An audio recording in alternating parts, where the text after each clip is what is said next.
welcome back to the Whistler Sliding Centre in beautiful British Columbia on the west coast of Canada. We're about an hour and a half's drive away from Vancouver, the host city for the 2010 Winter Games, and it was this sinuous ribbon of ice that was the venue for the sliding sports. And the ski season gets underway. This is opening weekend for Whistler Blackcomb Mountain, the ski resort. Lots of snow falling a couple of nights ago. The mountains are looking beautiful. We're here though for the action for race 3 in the Wiesmann FIBT Men's Skeleton World Cup. I'm Martin Haven, alongside me is a woman who won on this track in World Cup action just in the spring of this year, Melissa Hollingsworth of Canada. Well, Melissa, we've got a tight race on our hands getting into this second heat. Finally, Martin Stoopers actually has some competition on his hands, and one of them is his brother, Thomas Stoopers, who's sitting at third after the first run with a 53.9. Smooth run, both Stoopers boys are close together. You always expect them to be at the top of the pack. Two of them finished 1-2 in Lake Placid, the season opener, but Frank Rommel had been disqualified after the first heat, and he might well, who knows, have ruffled the feathers, but lies again in second place here. Not the strongest starter, but he finds speed on every track around the world. And he had the top speed here on the Whistler track, over 144 kilometers an hour. Absolutely amazing. That DQ is starting from not beneficial starting positions. Still hot on the heels of Martin Stoopers. It's not 8/10 of a second, it's 100ths of a second. Superman needs by wearing the World Cup points leader. They're actually saying that Martins is human. He's making mistakes in the time he's showing, but he's still leading the pack here after heat 1 in this. Down at the bottom, look at the face on it. He's looking concerned. Of course, he, like everyone else, is not looking at today or tomorrow, but he's looking at Sochi in February 2014. He wants to be absolutely at his best there. Man, equipment, everything. And if there's some growing pains, then so be it. At the moment, Frank Rommel is close. Thomas is not going to overhaul his brother from there, let's be honest. And from 4th place, it looks kind of unlikely that Sergei Chudanov is going to make the podium. But we have got some very close battles further down the order. Hundreds, couple of hundreds between a lot of these sliders. The first 20 from the first heat go through into the second. They'll slide in reverse order. So it'll be Hiro Takahashi who kicks off the competition as darkness starts to fall. We just had a beautiful sunset here in the mountains above the village of Whistler. Corner now through Thunderbird, down and through. Herfer. John Daly, who was the second man out of the start shed, had a fairly disappointing ride down. He'll have a lot to make up. So will Ed Smith of Great Britain. And into the top 10, well, John Montgomery, who's unbeaten on this track in international competitions. He's won 2 World Cups and, an Olympic medal in his 3 major races here. I think that streak is about to come to an end. Now, whether Ducla's streak ends at the same time or not, we're going to find out in the next hour. Martin Haven, and alongside me, Melissa Hollingsworth, calling the final race in the World Cup action at Whistler Sliding Centre. Gathering gloom on the mountainside. The temperature is dropping, and it is the final heat in North America as well before we head to Europe. Kicking us off, Japan's Hiro Takahashi, the 28-year-old from Miyagi. The Japanese team spent quite a bit of time here in Whistler pre-season, so they're looking quite comfortable on their sleds. And to have a second run here in Whistler is a great way to kick off the end of the year. 472.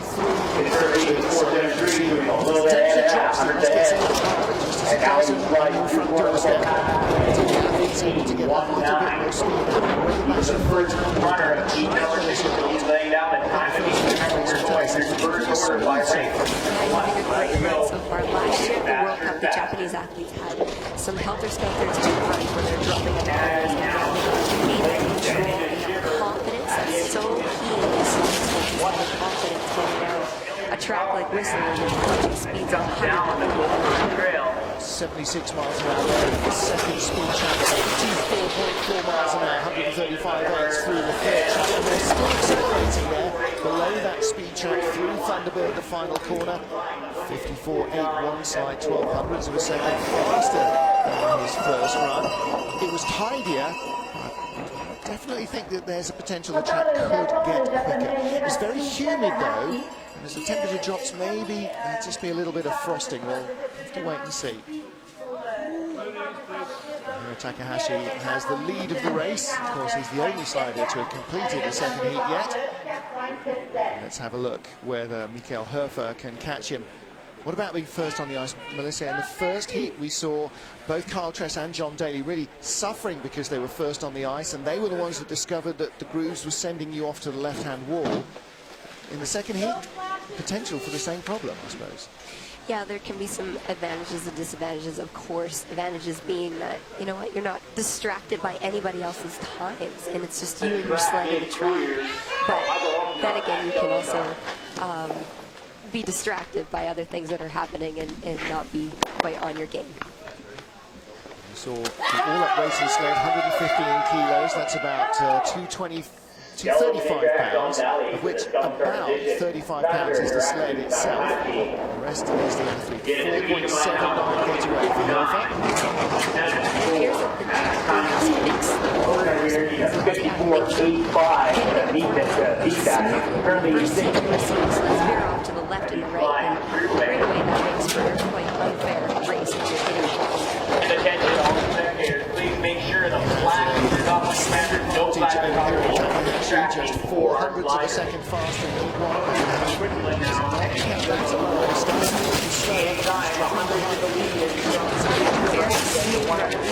Have a look at his form. His hands are off the sled. He's not aerodynamic, faster than his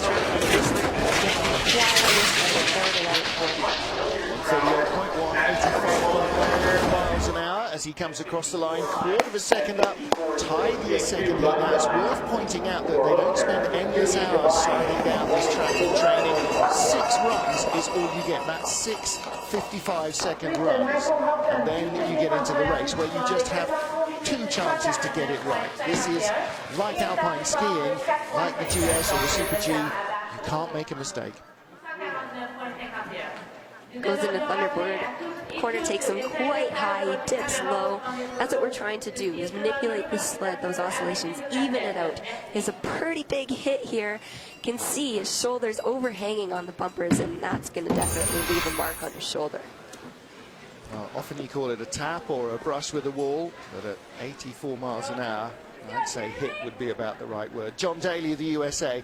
Great start, draw start number 2, but like Kyle Tress, his teammate, found out much to his detriment that the start grooves were leading the sled astray. You can see that they're just a little deeper than the runner. The rounded runners drop in, and that stops the skeleton sled just kind of meandering around as they sprint. But you want to be clean as you come out.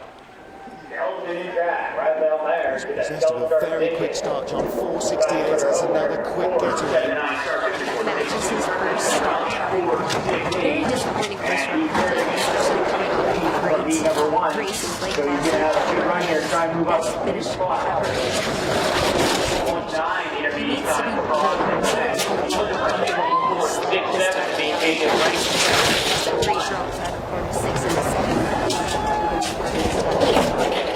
Second up, he was a quarter of a second and he may drop down into the ground, may go high, coming out for Switzerland. 6 from 24. So much going on now. But obviously you have to be making those adjustments. He drops behind, Hofer picks up a spot. To a little disappointed with that, and John Daly throws his head in his hands. There's so much scraping there. You can see the tape on the chin piece of his visor. His head's dragging, the visor, the helmet rather, is dragging on the ground, and the toes as well. He was not largely in control of that run. No, not at all. You can see he's so disappointed. Comes out of corner 6 here, and the pressure just gets away, and he's rising when he's supposed to be coming out, and you can see he just drops when the pressure lets off, and there's actually air space between the runners. His legs are out. He's trying to get himself straight. Right away, that's going to be cutting ice and bleeding time. Now, before the race got underway, long before the race got underway, he had to choose the runners he was going to use, and today is clearer it's colder perhaps than it's been in training. He may well have had fatter runners for a softer track, which would have just been like skis skating around all over, where you need a thinner runner on harder ice. And the track is clear for Rafael. Once you're committed to that, you can't change it between heats either, so it's like a wet weather or dry weather racing tyre. If you're on the wrong one, boy, you're on the wrong one, and that's all she wrote. Next up, Raphael Meyer of Switzerland, one of the youngest sliders on tour now, just 20 years old. Fourth in the Junior Worlds at the end of last season. 85 getaway.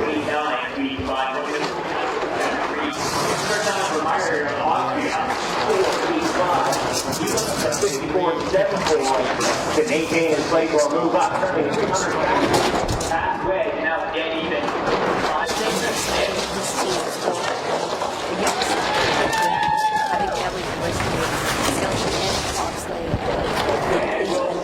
You can see it's more like a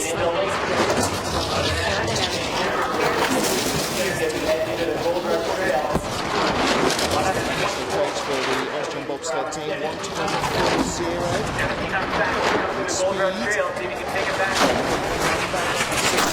Down to 12. 1:38.4 is not enough, surely. He's not going to get close.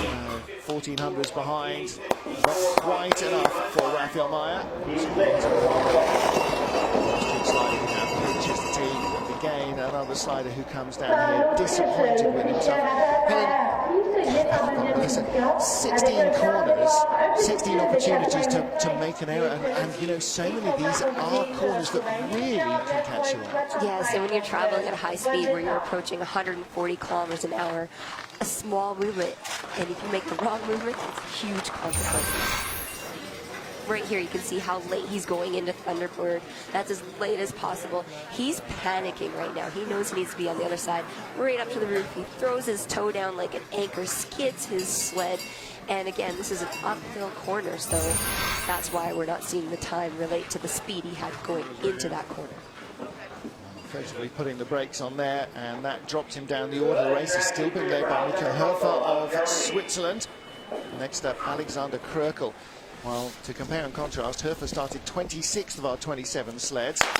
Krökel started 4th. He had good ice, but he did not have a good start. Again, I think one of those whose sled popped out of the grooves and drifted away from him. Krökel just 22 years old. Last year, his breakout season in the World Cup. You can see him moving the sled a little bit, anticipating the start.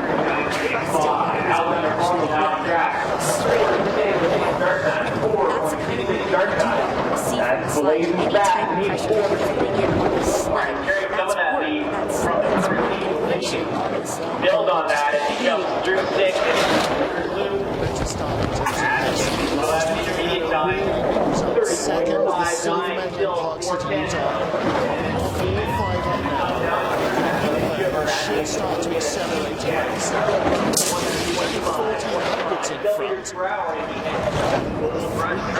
Second to that. Great speed, 125,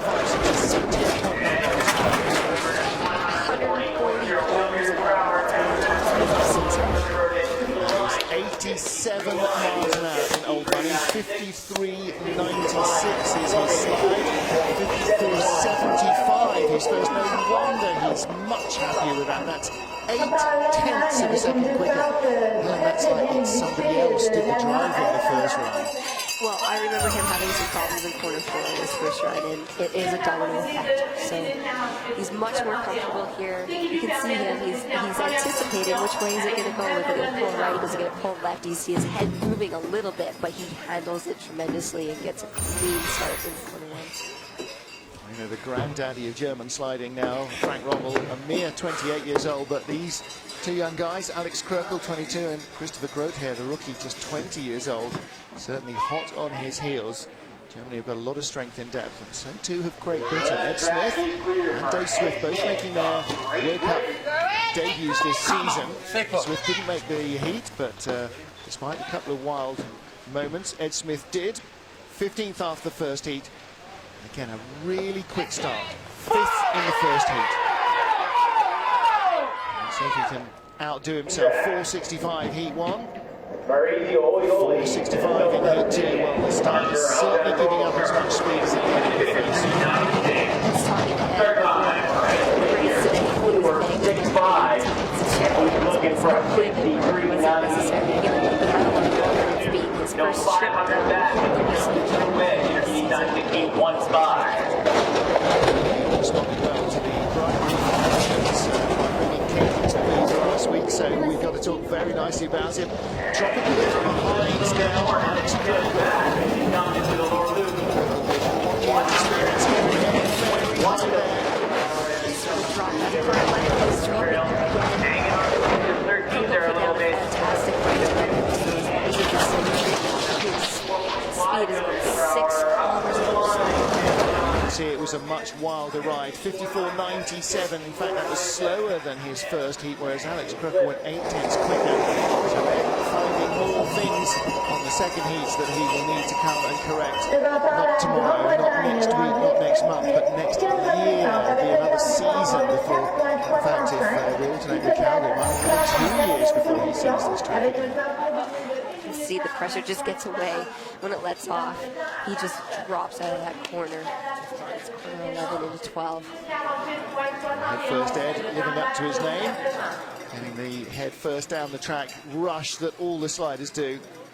And this, I'm sure everybody who comes and watches this thinks, oh, I wonder what it's like. Pretty hard to describe what it's like. Yeah, just try driving down the highway with your chin just mere centimeters from the concrete. Make sure you're wearing a helmet, that's for sure. You give it a good taste. That is not official IBSF advice, ladies and gentlemen. Do not try that at home. This is done by experienced professionals. Next of whom is Maurizio Aioli of Italy, 31 years old, from Domodossola in the Dolomite Mountains, where the Cortina track is. Heading into the darkness. It's a brilliant elite Olympic track. Started 471, that's a top 12 start. 474, just a fraction slower. Start to the season Ratio is looking for a 54.03 to take over the lead. Just 14 in the first heat again. Now through the way. 60 intermediate time for him. 7. Stands from home, they're always very well known in terms of tracks. They know these tracks as well on Europe.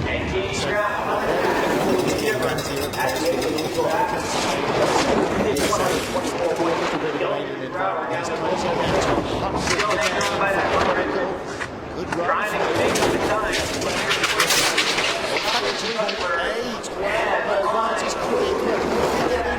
No, drops away in those final couple of corners. That's his coach, former slider.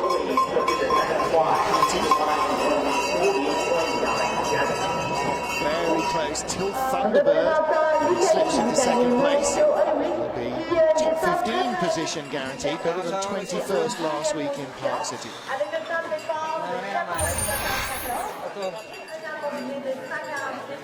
He's just trying to pull off that wall, but touches the wall as he goes into that corner, and he is trying to control that pressure, but right up to the roof.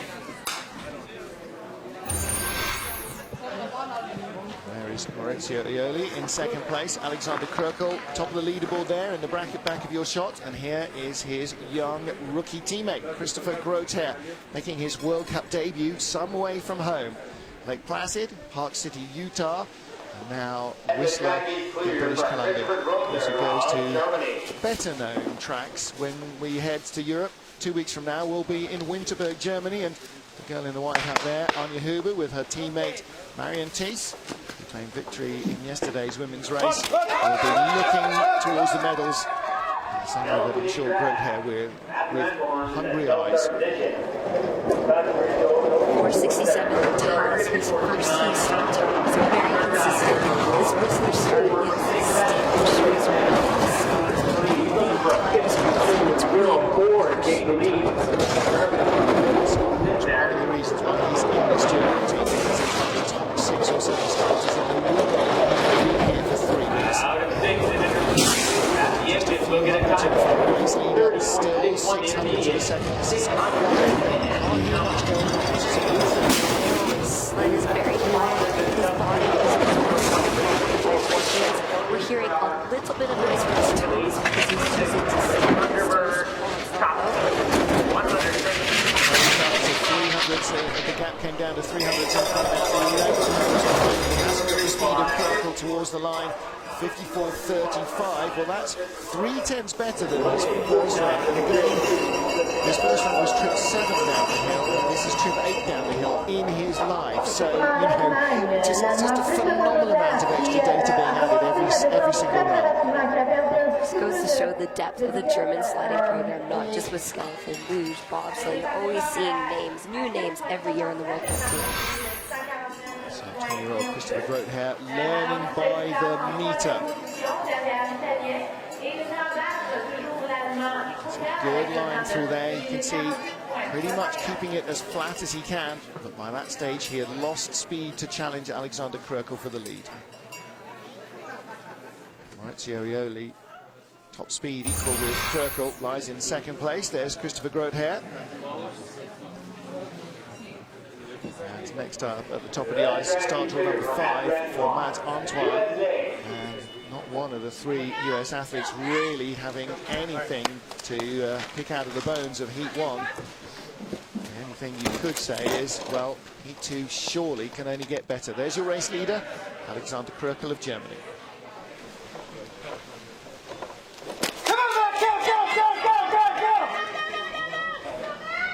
27-year-old Matt from Prairie du Chien, Wisconsin. It's his job as being awesome. 471 get away. He's better than 477 in the first heat. Needs to get the rest of it. Yes, and we saw him testing in the 2009 Now he's down to 36.7 back the exit of Luna's Very comfortable in practice, but maybe the conditions have just changed enough that he can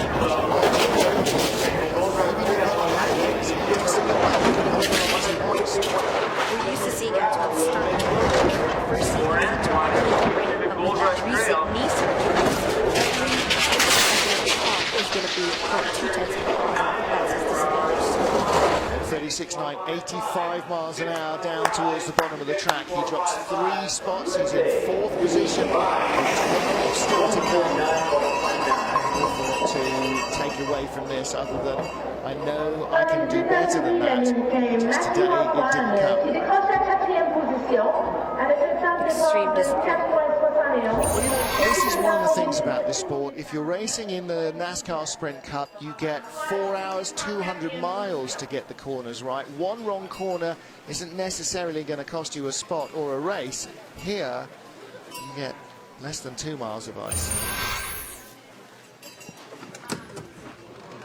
A little disconsolate there for Matt Antoine. Still Alexander Krökel of Germany in our leaderboard. Krökel 16th after the first heat. We're now getting up to the top 12 sliders. This is 11th for Matthias Guggenberger. Again, started outside the top 20, and only the fast 20 go through, so immediate double jeopardy. You've got the pressure of knowing that you're not automatically in the race when you finish. Skeleton in track. Start 471, finish 54.55. Just about to win it back on his left shoulder. Only just about. 200 back to the start time, so he's good to go here. 54.09.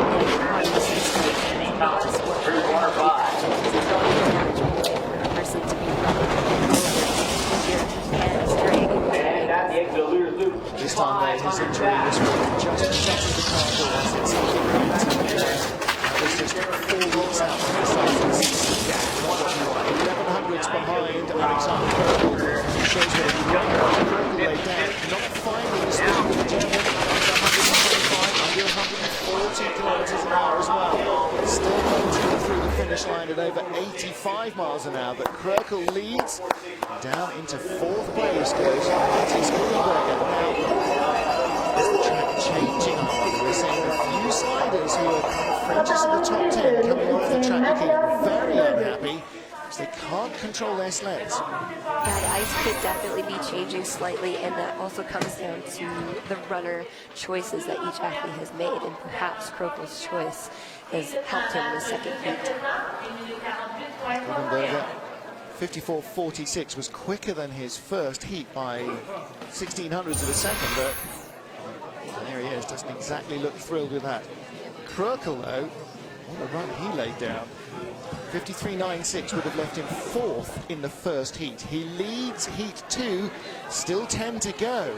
How far can this young German rise? Stay with us to find out.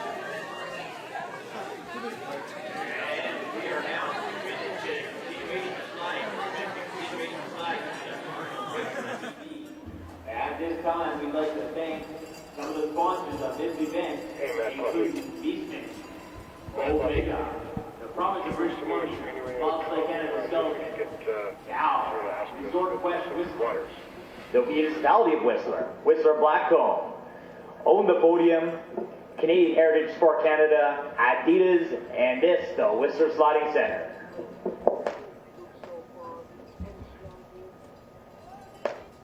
Messieurs, nous aimerions prendre ce moment pour remercier les commanditaires de cette Coupe du Monde FIBT qui nous est présentée par Weissman. Merci d'être des nôtres. Et nos commanditaires pour ce soir et pour cette Coupe du Monde, Weissman, Dow, Resort Quest Whistler, la municipalité de Whistler, Whistler Blackcomb, à nous le Podium, Omega, la province de la Colombie-Britannique, Bobsleigh Skeleton Canada, le Centre des sports de Whistler, le gouvernement du Canada et patrimoine canadien et Adidas. John Fairburn to the skeleton start position.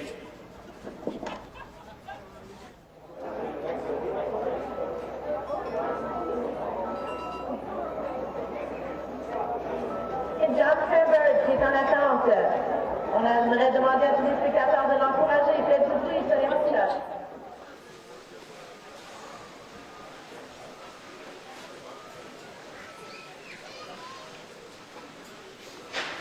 It's your turn here.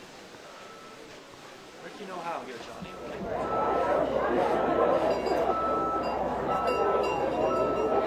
You won't let me go, but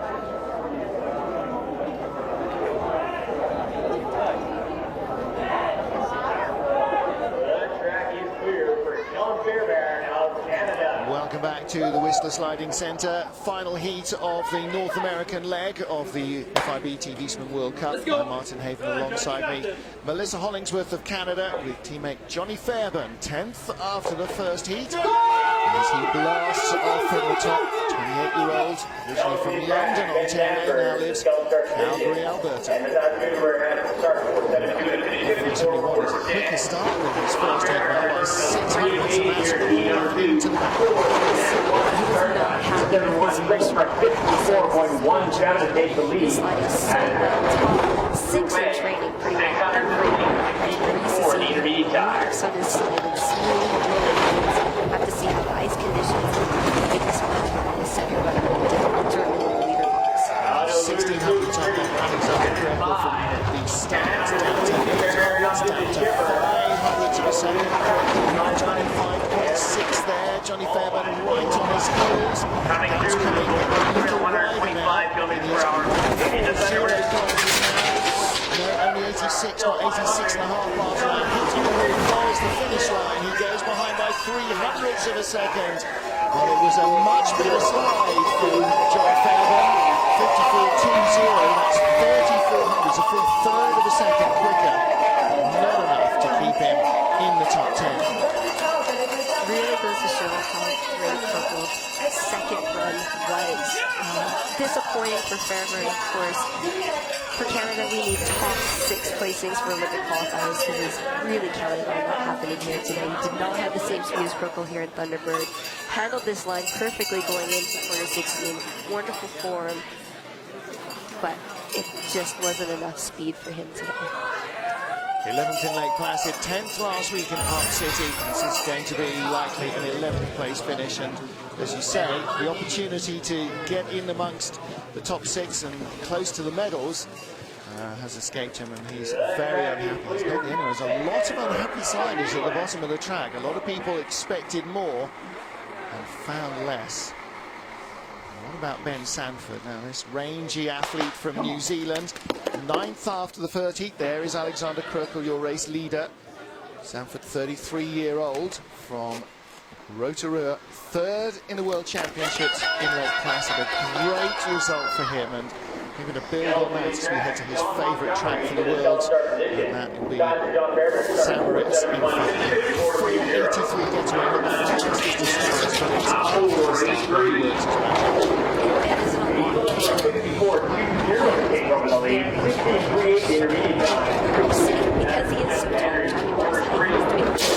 He is now dead even as he comes around. Intermediate time. The shoulders down on the sled, his elbows tucked in place, like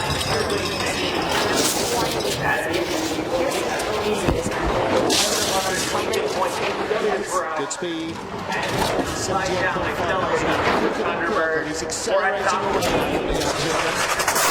6'6" plus the hair. Keep it forward. Finish line now, 54.31. He drops back. Well, another slide that was better than his first by a full 2/10 of a second, but had he got Thunderbird and the finish straight right, it would have been a full 3/10 and he would have led. Quarter 16 is the most intimidating on this track. It's a finish. It's difficult when you go through there, and you can see that's the mistake that Ben made. He's coming through 15 here.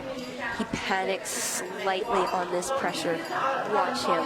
He ends up skidding his sled here on the second pressure. He dips down and he steers too hard, and you see his sled actually moving in the wrong direction. He knows he lost it in that final corner. He can't believe it. Alexander Krökel of Germany leads the race as the Olympic champion comes to the ice. And he has not been beaten in World Cup or Olympic action on this track. John Montgomery, 8th after the first of our 2 heats. He has his wife, Donna Deschamps Montgomery, trackside cheering him on. Great partnership and a great teammate, great skeleton slider herself. A 4.74. It's a little bit slower than his first round. Changed this weekend after using his for the last 2 races. He's back on the sled. He's jumped onto the marker. Montgomery needs a 54.25. Feel in timing. If you don't have that mojo, it is difficult to get that shot. Rapid fire talk down the track. Let's see if he can rapid fire drive his way into 124.6. The gap is right down. He needs an awesome bottom end to the track. He's got to be going through Thunderbird. He knows how to do it. Can he find the touch? He hasn't got the speed. And again, Krökel will stay in the leader's box. 54.54 for John Montgomery. And unfortunately, that's not even as quick as his first slide. He knew it was going to be tough developing his new sled. I'm not sure that he was expecting it to be quite so tough. Montgomery slides down to 5th place with 7 to go. Extreme disappointment, rightfully so. John is the only one who, every time he has raced in Whistler, he has won. And we are not going to see that happen today, unfortunately. Unless something of biblical proportions happens, no, definitely not. Well, it's on home ice, it's a track he knows well, but it's not one that has treated many of these sliders well. I'll tell you what, you wouldn't want to be a cat in there. You get a good kicking if the benches don't move fast. Next up, Alexander Tretiakov, the start record holder. So we've got 2 record holders consecutively. John Montgomery, the Olympic champion, set the down time record in his final day of competition, 2010. Alexander Tretiakov set the push record on the first day of action in the Winter Games for skeleton sliders. 4.48. He won't get close to that. In fact, he wasn't even the fastest starter in the first heat, quite remarkably. 4.54 is quick enough. Is it enough to get more medals?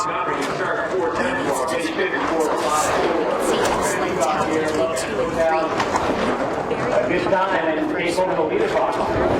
Just looking for a 54.4. He's on track for a 53-second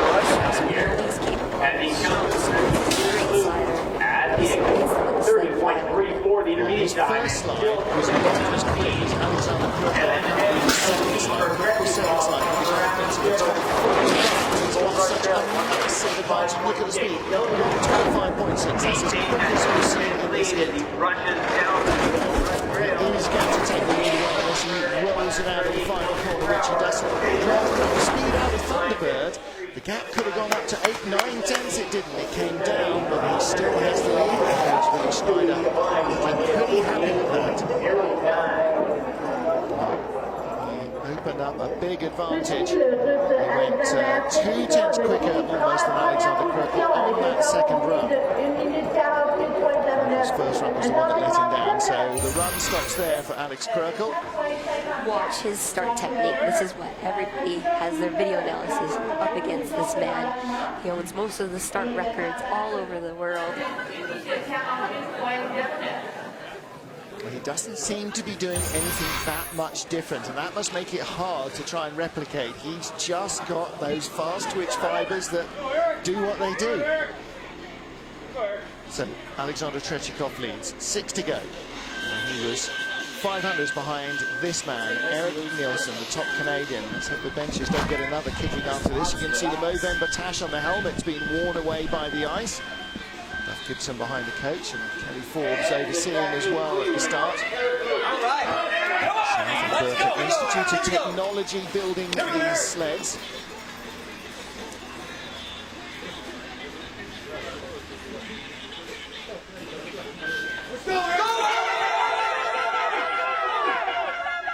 Just a few Canadian teammates on top of the track, as well as the fans cheering on. 463 getaway, that's good. 469 in the first heat.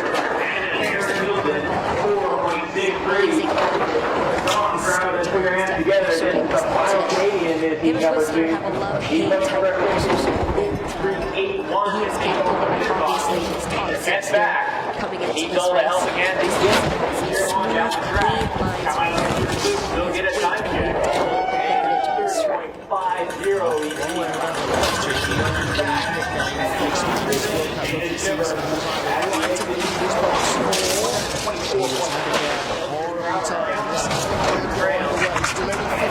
137.8 is nothing like enough. He could drop back 3 places now into second spot with a 54.11 slide, and again I'm afraid the watchers will take advantage of that. Drops out potentially of a top 6 finish. And again, the top 6 for us Canadians is critical for Olympic qualifiers. So yes, bittersweet. He's going to be the top Canadian finisher today, but we'll have to wait and see the rest of the race if he can get that Olympic qualifier. Yeah. Somebody else to have a loose run that would pop him into the top 6.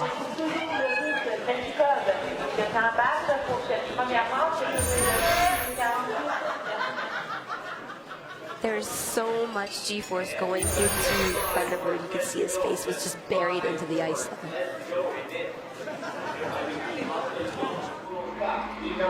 5 sleds left in this final World Cup race in Whistler. It's round 3 of the Wiesmann FIBT World Cup men's skeleton, the closing program unusually. And there is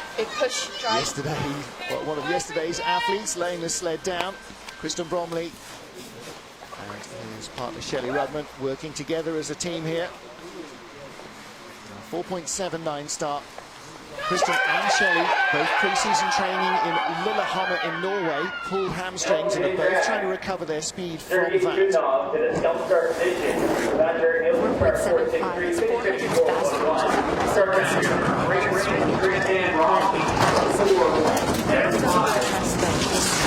Always looking for a 50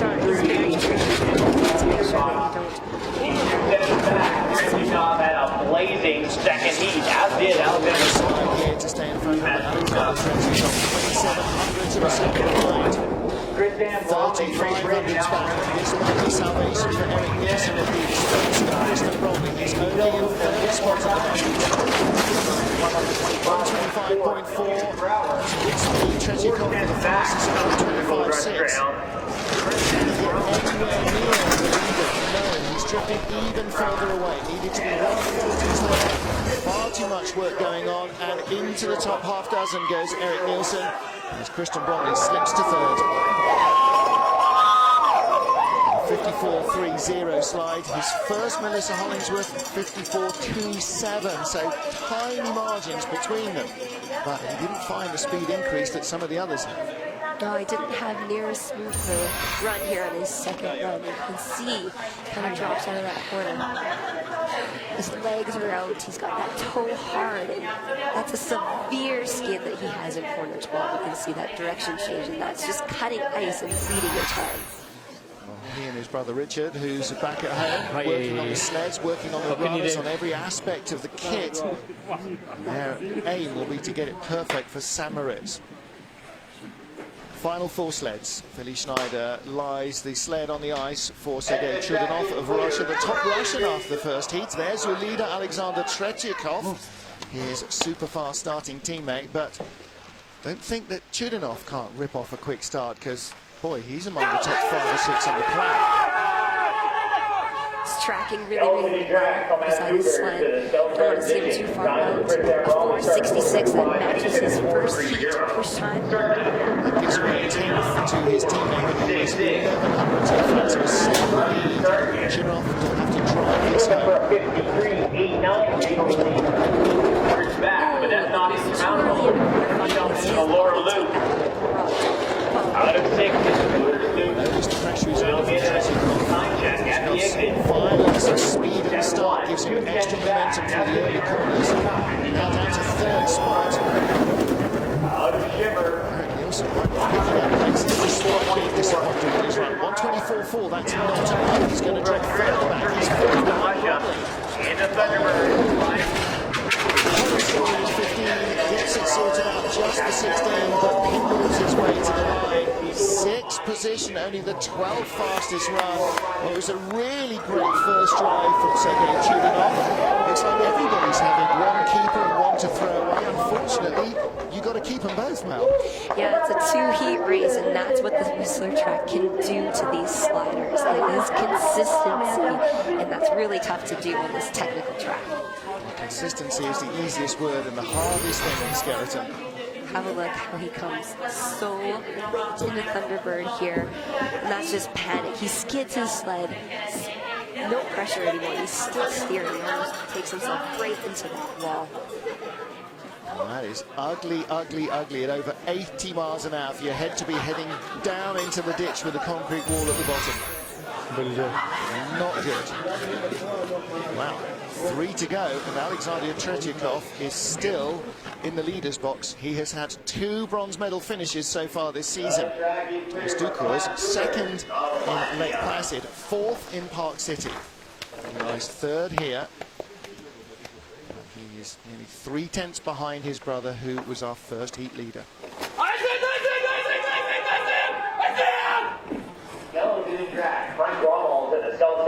Thomas Ducours fast starter, 42 hundredths in front of Alexander Tretyakov for the first heat. That's taken the 10th out. 4.61.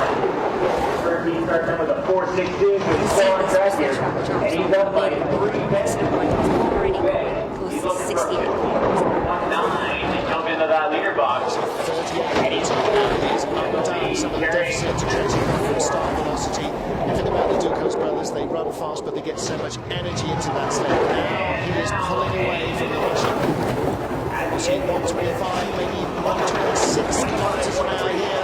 77.9 miles an hour. He comes down To keep him quick as well as a big enough forward momentum. If he's wrong, he can lose it all. Not as quick as the Russian, but surely he can't give it away too high. And he takes the lead, 53.74.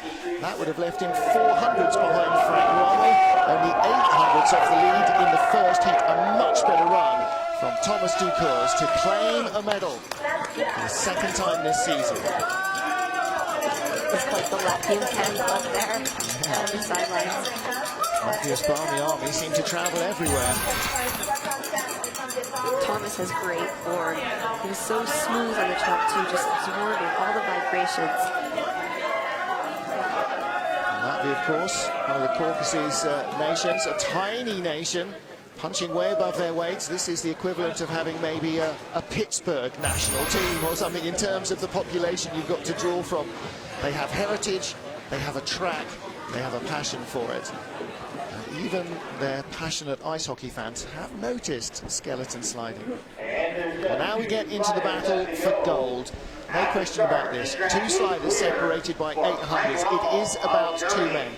It's about Frank Rommel, who could have won in Lake Placid, 200s off the lead after the first heat, but disqualified for a weight issue. The sled just 100 grams outside of the legal limits.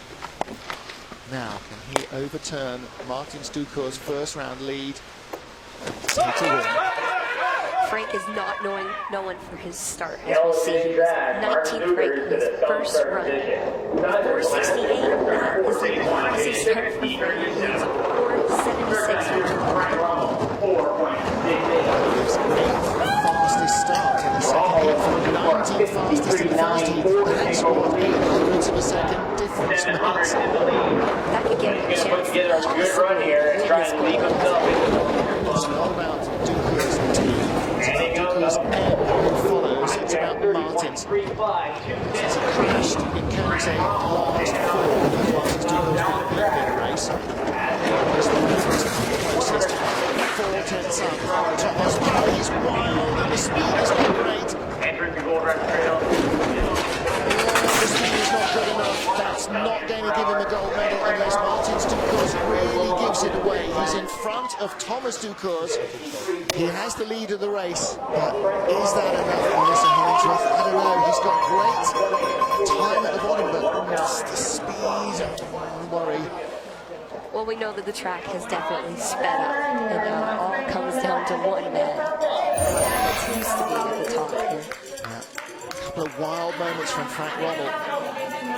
Not used to seeing him get out of form here on this sled, and he kind of drops out of that corner, his legs sticking out. He's working really hard to avoid hitting that wall, but heads up for him. We know that he'll be walking away with the medal today. Just hard work. Speed midway down was great, 128 kilometers an hour.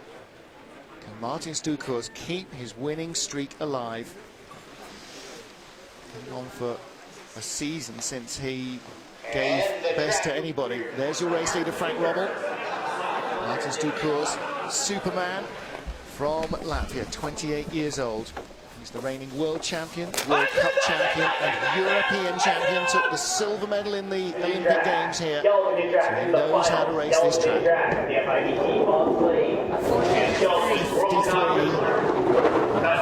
53 start record. It's the fastest start in the heat. Impressive because Tretyakov usually has that rank, #1 rank beside his name, but it's going to And the leader slots after heat number 1. January from Frank Rommel and Tretyakov in time for silver, but it's not as tight a run. He's gone from 14 to 1800s. The gap could be coming down. It's 128 kilometers an hour. It used to be in the 140s at the bottom. He's behind Frank Rommel. Could win this. 124.8 is not enough. Down at the bottom, he's not got enough speed. He's going further behind. That's it. All streaks eventually come to an end. And there it ends. Frank Rommel wins. Martin Stukur's in second. Thomas Stukur's in third.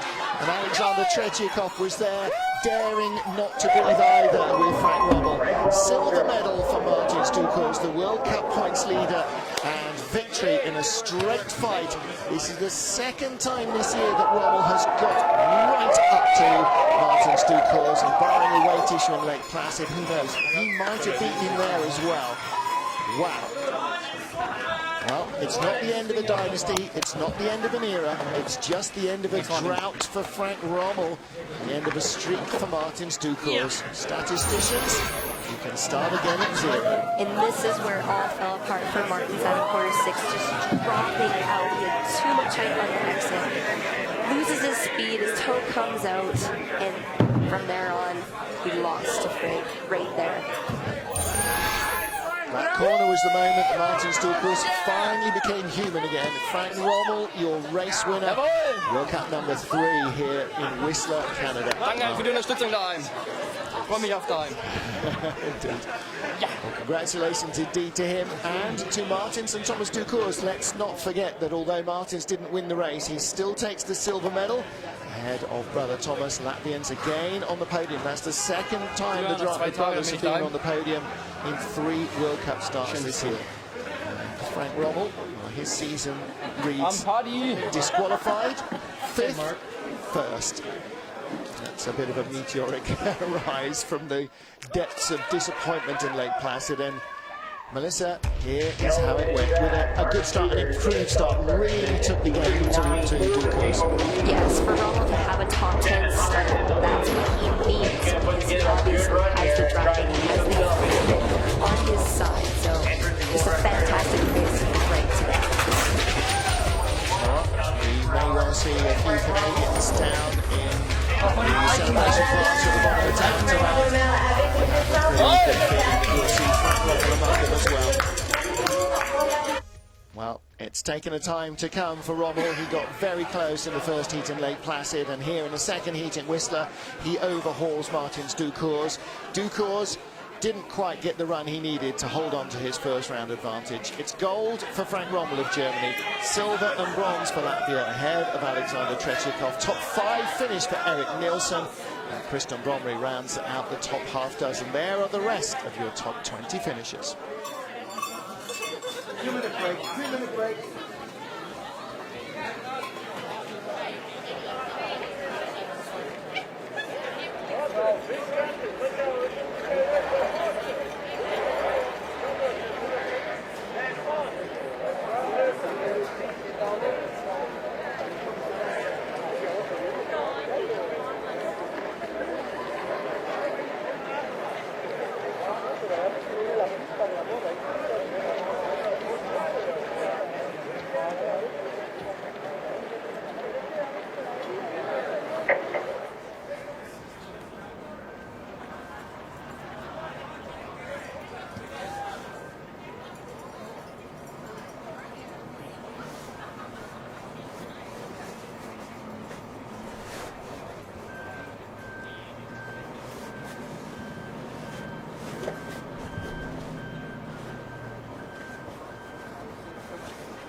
Back at the Whistler Sliding Centre after a sensational finish to the 3rd Wiesmann World Cup skeleton race of the season for the men, where Frank Rommel of Germany overhauled first round leader Martins Ducos, the World Cup points leader, to end a near 15 race winning streak. Frank Rommel taking a great start and a really entirely drive down the track to claim his first gold medal of the season, his first podium finish of the season. Disappointment in the competitive first run, undone by a tiny, minuscule weightage of 100 grams. Just like an eighth of a pound difference between his sled and what would have been the maximum legal weight. But he has put all of that behind him. Martins Ducos took second here. Thomas Ducos, the bronze medal. They are still first and second in the World Cup rankings, but Frank Rommel has come up from 20-something onto the first page. Alexander Tretiakov and Alexander Krökel of Russia and Germany lie 3rd and 4th. I'm Martin Haven alongside Melissa Hollingsworth. And Melissa, an exciting end to what was really a topsy-turvy race here. Yeah, to see Superman knocked off the gold medal podium, unbelievable by Frank Rommel, who has the magic speed on every track. Well, the last dozen or so World Cup races were won by Martins Ducos, but we have a different winner to talk to today. Let's catch up with our top 3. John Morgan is there. Down here at the flower ceremony. Flowers being handed out by Rusty Livingston, who's been the race director here in Whistler all week long. Great skeleton race here on the 2010 Olympic track. Third place, Thomas Dukars. Thomas, good runs for you both times. First was good, second was a small mistakes, but for this track, it's really good. Yeah, because this is toughest track in all worlds, so I did okay. Second place in World Cup points. Congratulations. Martins, your Latvian people are yelling back here behind you, but little problem in curve 7, second run. Yeah, actually it starts in entrance of curve 6, but of course was also problems in 7. There I lost a lot, but compared to trainings I'm pretty happy, because trainings I was sliding worse, so I'm happy with this. Thanks for the coaches and thanks for the Latvians. Congratulations as you go to Europe, still the World Cup leader, and Frank Rommel. Started off in Lake Placid, disqualified. Now you're leaving North America with a gold medal. You've got to be feeling good about your flight home. Yeah, it feels really good to after the Olympics to stand on top of the podium here on the Whistler track, and I like the track, and today I showed that I can do it really well, and I'm very happy to go home now. Yeah. 2 great runs. Congratulations, everybody. Well, 7th in the Winter Olympic Games, and he's put that goes to rest. Gold medal here for Frank Rommel. First win of the season.